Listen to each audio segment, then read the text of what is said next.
Thanks for having us. Absolutely. So, Brent, you and I were talking a little bit before when we were setting this up about how, obviously, I grew up about 3 blocks from where most of this movie takes place on O Street, and I don't think I've ever seen Georgetown represented in so fully like the streets of Georgetown kind of a way, like off the campus of the university. And so I'm curious to know a little bit about wanting to shoot there and then actually decide, like, being able to shoot there. Yeah, shooting there was a big mission of mine. I felt the same way. I'd gone to college in Washington, D.C., and I was like, I felt like there weren't enough, especially romantic comedies or comedies shot in D.C. So I really wanted to shoot there.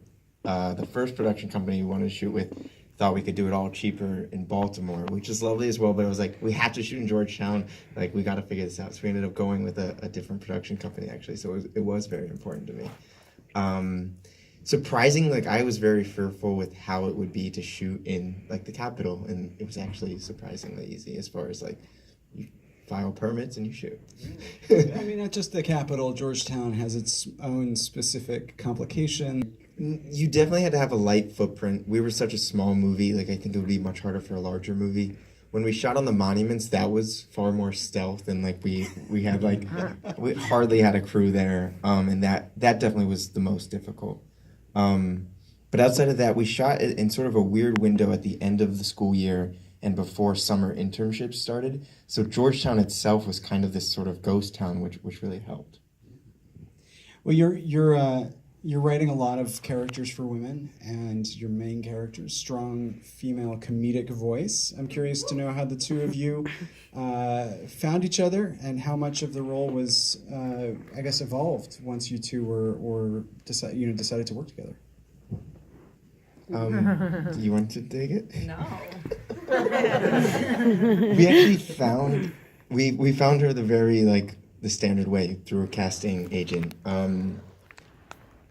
We got wind of her as a stand-up comedian, and everyone on the team instantly fell in love with this girl from her stand-up comedy, and we're like, this could be the one, this could be our alley. And we really felt like if we couldn't land an alley, we shouldn't shoot this movie. The whole movie is her. And then she auditioned, and we talked about this, and our audition was just okay, but the person giving it to her was hardly feeding her the lines. It was such a bad example, and we're like, no, this was solid, and there was a few moments where this girl's gonna crush it, and we just reached out to her and we sort of continued the conversation from there. And I honestly, the biggest compliment I get about this movie is her performance in it. So I'm so happy we did find her.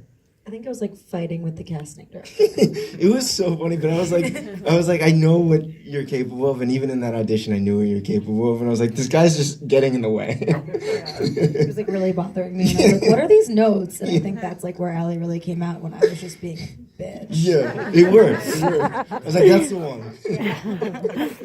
Stephanie, tell us a bit about the stand-up that you do, and most comics sort of create a persona on stage. Tell us if any of that influenced who this character became. Well, at that time, which was how long ago was this? This was 2 years ago when we filmed it.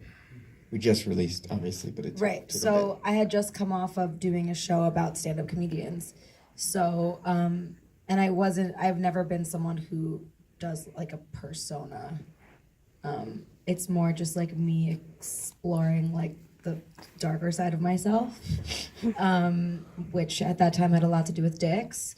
So it just kind of seamlessly fit with what was happening in this movie. And there was a lot of talk during it of adding lines, and you can obviously tell that a lot of that side stuff isn't totally scripted. And Allie Gallerani, who plays my friend, was so fun to play with, and she was always trying to improvise, and so we had a lot of back and forth in that way. Sure, the chemistry between the two of you is really good, and it's so important for something like this.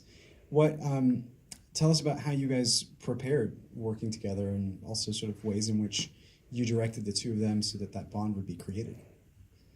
It was such, I wish I could tell you how we were so intelligent in our planning and when, like, we prepared, and that's why it came together. It was it was a low budget film, and we actually had another actress set to play Court, and she was going through a Drug addiction. A rough patch in her own life. So we actually had to fire her from set and recast. We'd already auditioned Ali Gallerani, thought she was fabulous. We just didn't feel like she had enough credits, and we needed a little bit more of a name.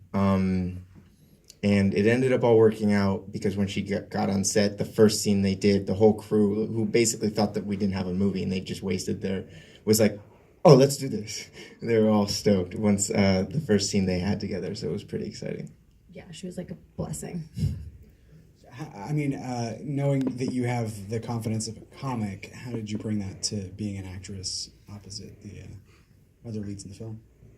I don't know. I didn't really think about it.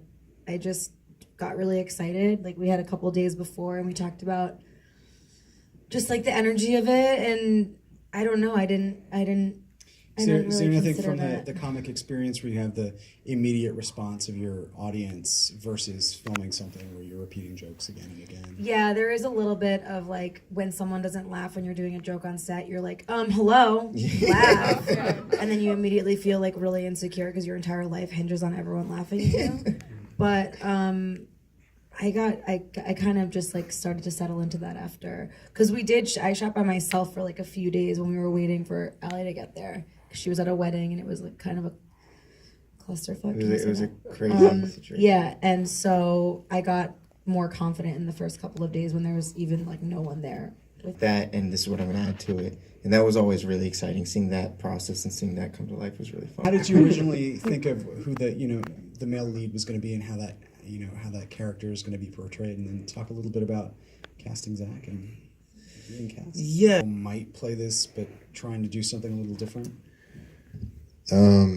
Honestly, not really. I just kind of was. It was a good role because it was my first film and it was very close to who I am as a person. So I didn't really have to do too much with the character. Yeah. So yes, I am like very nice and kind of, I think. I mean, I'm not trying to. I don't know. Tell us a bit about, I guess, developing your character once you guys decided to work together. Was there anything that surprised you about the character once you'd cast Zach, or something that you brought that wasn't necessarily evident in the script? I was really, so Zach and I were getting close before the shoot,